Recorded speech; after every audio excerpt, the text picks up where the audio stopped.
सुरेश जी का ही सवाल पूछ रही थी मैं भी। सुरेश जी गायब है, सुरेश ढाका जी आजकल पता नहीं कौन सी दुनिया में चले गए हैं। चलिए छोड़िए, बताइए कि क्या लगता है आपको, एसआई भर्ती परीक्षा रद्द होगी?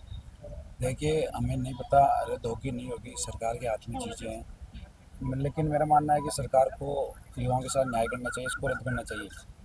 हमें जो चीज़ पता है वो ये पता है कि हमारे भाई साहब हनुमान जी बेनीवाल के नेतृत्व में हम संघर्ष कर रहे हैं, और जब तक हक नहीं मिल जाते हम यहाँ से उठने वाले नहीं हैं। और परसों हमने सरकार को ट्रेलर तो दिखा दिया, और अभी कल सोमवार की सुनवाई है।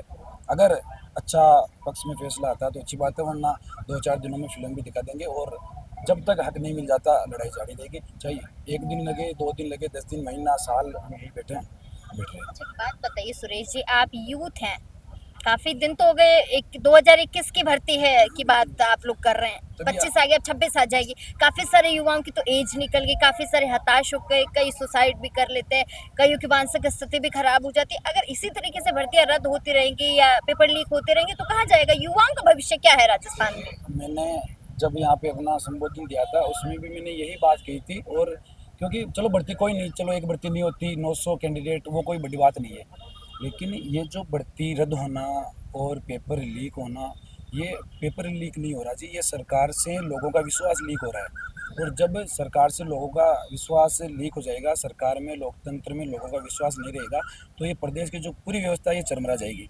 क्योंकि आज जैसे मैं तैयारी कर रहा हूँ, 5 साल मैंने तैयारी की थी, तो तैयारी के दौरान देखो क्या होता है कि स्टूडेंट है वो एक सोशल लाइफ से दूर होना पड़ता है उसको। बिल्कुल। आज किसी भी शादी समारोह में वो नहीं जाता, खुद के कई स्थिति होती है कि पेपर देने के लिए बहन की शादी तक छोड़नी पड़ती है, भाई की शादी छोड़नी पड़ती है। और समाज में बाहर, ज़्यादा बार एक लाइब्रेरी में एक कमरे में रहकर वो 4-5 साल निकालता है। तो जब बिना नौकरी के वो बाहर निकलता है तो ये समाज को देखता है, तो देखो समाज बदलता रहता है, समाज की ज़रूरतें बदलती है, लोग बदलते हैं। तो एक पारिवारिक जब उस पर जो बोझ आता है, शादी होती है, बच्चे होते हैं, परिवार की जिम्मेदारी होती है, तो एक बहुत से कम लोग हैं जो एक अच्छा व्यवसाय करके सफल हो पाते हैं। उसमें से ज़्यादातर जो तैयारी कर रहे होते हैं वो एक हीनता अपने मंदिर अंदर उनके आ जाती है, क्योंकि वो कम्युनिकेशन स्किल उनमें उतना डेवलप नहीं हो पाता, वो लोगों से ज़्यादा इंटरेक्ट करते नहीं, मेहनत करते हैं, लेकिन फिर भी उनका सिलेक्शन नहीं हो पाता। तो अगर ऐसा चलता रहा तो क्या होता है कि देश की जो क्राइम व्यवस्था है, जो क्राइम है वो क्राइम बढ़ जाएगा, नशा बढ़ जाएगा, और ये जो पूरा यूथ है ये खोखला हो जाएगा। और एक खोखला यूथ एक खोखले प्रदेश का निर्माण करेगा, और ये पूरा प्रदेश सिस्टम खराब हो जाएगा जी। अभी राजस्थान की स्थिति ठीक है, उतनी ठीक तो नहीं लेकिन ठीक है, बाकी के इतने अपराध नहीं है कि चलो अभी अपन शांति से बैठे। कई जगह ऐसी भी है, मैं नाम नहीं लूँगा किसी प्रदेश का, लेकिन उनमें ऐसी जगह भी है कि अपन बाहर निकले तो सोचे कि यार उसी इलाके में जाए ही नहीं चाहिए, दिन दाड़ी चाकू मार दिए जाते हैं। अभी इतनी स्थिति नहीं है, तो सरकार होश में आए और जो जायज़ बात है उसको समझे। क्योंकि अगर सरकार ये चाहती है कि यहाँ पे पूरे 1 लाख लोग जिस दिन सड़क पे आ जाएंगे उस दिन हम फैसला लेंगे, तो ऐसा क्यों? दिल्ली में जब किसान आंदोलन को चला था, जो 3 काले कानून आए थे, तो सरकार ने यही तो किया था, और क्या किया था?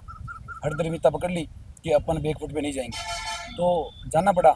लेकिन गए, लेकिन उसमें अपने 300 से अधिक किसान साथियों को शहादत देनी पड़ी। तो अगर सरकार शहादत चाहती है तो हम शहादत देने के लिए तैयार है, लेकिन मेरा मानना है कि जो जायज़ बात है, जायज़ मांग है, जब एसओजी गठित की गई और एसओजी ने बता दिया कि फर्जी है, पूरा फर्जीवाड़ा आज पूरे राजस्थान में सबके पास है कि तथ्य हैं, फैक्ट है, और एसओजी ने जांच में बता दिया कि भाई ये फर्जीवाड़ा हो रखा है। तो अब किस बात की, अब क्या क्या लिपापोती कर रहे हो? अब तुम समझ नहीं आ रही है बात, और सरकार को भी बात करनी चाहिए। और हमारा विश्वास है सरकार पे, पर्ची सरकार हो, कोई भी सरकार हो, सरकार सरकार होती है।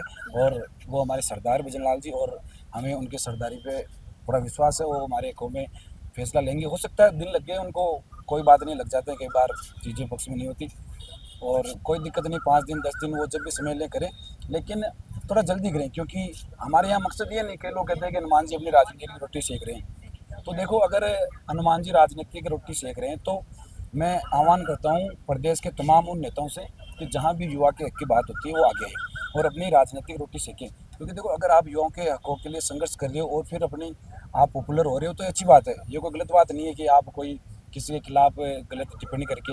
हम यहाँ बैठे हैं, इनको क्या ज़रूरत है, क्या कमी है इनके पास? इनकी खुद की पार्टी है, ये अपने, अभी कोई चुनाव नहीं है, ये खुद 28 में चुनाव है, अभी ये खुद सांसद है, अपना आराम से शादी ब्याह इंजॉय करें, बड़े बड़े लोगों के कार्यक्रम है, उन पे जाए, इंजॉय करें, बैठे रहें एसी में हवा खाई।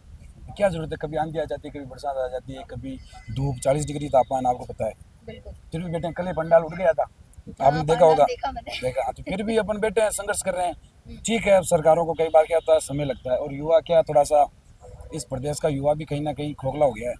क्योंकि एक ये होना चाहिए कि अगर अपने हक के लिए तो आवाज़ देने की जरूरत ही नहीं है। अगर आपका हक छीना गया है तो आप आइए सड़कों पे। अगर आज मैं कह रहा हूँ, कल है ना, इसमें लाखों लाख संख्या में यहाँ पे स्टूडेंट तैयारी करें, अगर 15,000 स्टूडेंट कहाँ यहाँ आ जाए ना एक बार बाहर, तो किसी भी सरकार में इतनी औकात नहीं कि वो हमें वहाँ से उठा दे।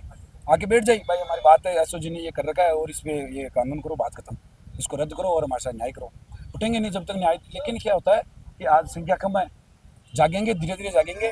और मैं कहना चाहूँगा, अगर किसान आंदोलन की तरह शहादत भी देनी पड़ी तो मैं मेरी पूरी टीम के साथ पिछले 9, आज मेरे को 9 दिन यहाँ पे उपस्थित हूँ। परसों ट्रेलर भी दिखाया था, और अगर हनुमान जी आग्रह करेंगे तो फिल्म भी दिखा देंगे। और अगर बात रही शहादत की तो लाठी भी खाएंगे। परसों हमने गिरफ्तारी दी थी, साथ ही गए थे, कोई दिक्कत नहीं है, गिरफ्तारी दी है। अगर लाठी चलाए तो लाठी भी खाएंगे, और गोली चलाए तो मैं खड़ा हूँ, गोली भी खाएंगे। चलो, बहुत शुक्रिया सुरेश।